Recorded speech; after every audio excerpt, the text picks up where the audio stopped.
دوپہر کی تیز آگ برساتی گرمی میں عامر کو کسی ضروری کام سے شہر جانا پڑا۔ وہ اپنے گاؤں کی حد سے تھوڑی ہی دور چلا تھا۔ اسے نہر کے قریب درخت کی چھاؤں میں کوئی شخص بیٹھا نظر آیا۔ جانی پہچانی شخصیت لگ رہی تھی۔ وہ بائک اس کے قریب لایا۔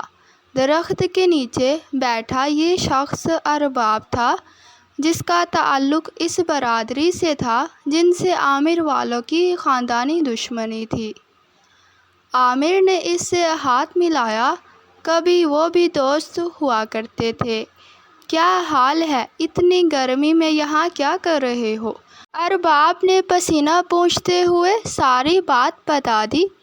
میرے دوست، میرے مالی حالات کافی خراب ہیں۔ مہنگائی بڑھ گئی، مزدوری چھوٹ گئی، حالات ایسے ہیں کہیں کام بھی نہیں مل رہا، بچے چھوٹے ہیں۔ میں ایک جوان آدمی، کسی سے مدد مانگنا بھی بڑے شرم کی بات ہے۔ میں ایک ایسے آدمی کی تلاش میں تھا جو میری مدد بھی کرے، میرا راز بھی رکھے۔ دشمنی ہونے کے باوجود مجھے یہ خوبی صرف تیرے کزن حسن میں نظر آئی۔ وہ کوئی طعنہ دیے بغیر میری مدد کرتا ہے۔ وہ میری امیدوں پر پورا اترا۔ اس نے کبھی کسی کو میرے بارے میں بتا کر مجھے شرمندہ نہیں کیا۔ میں اللہ سے دعا مانگتا ہوں، یا اللہ مجھے اتنا دے میں اس کی مدد کو قرض کی صورت میں ادا کر سکوں۔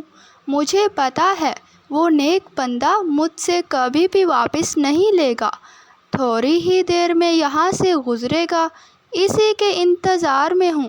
ارباب کی ظاہری حالت اس کی مالی حالت کی عکاسی کر رہی تھی۔ ارباب کی بات سن کر عامر شرمندہ ہو گیا۔ حسن مالی طور پر ہی نہیں، مزاجی طور پر بھی ایک امیر بندہ تھا۔ حسن دل کھول کر دیتا تھا، اللہ نے بھی اسے دل کھول کر عطا کیا تھا۔ ویڈیو اچھی لگی ہو تو لائک کر دیں۔ مزید اسی طرح کی اسلامی ویڈیوز دیکھنے کے لیے چینل کو سبسکرائب کر دیں۔ اللہ حافظ۔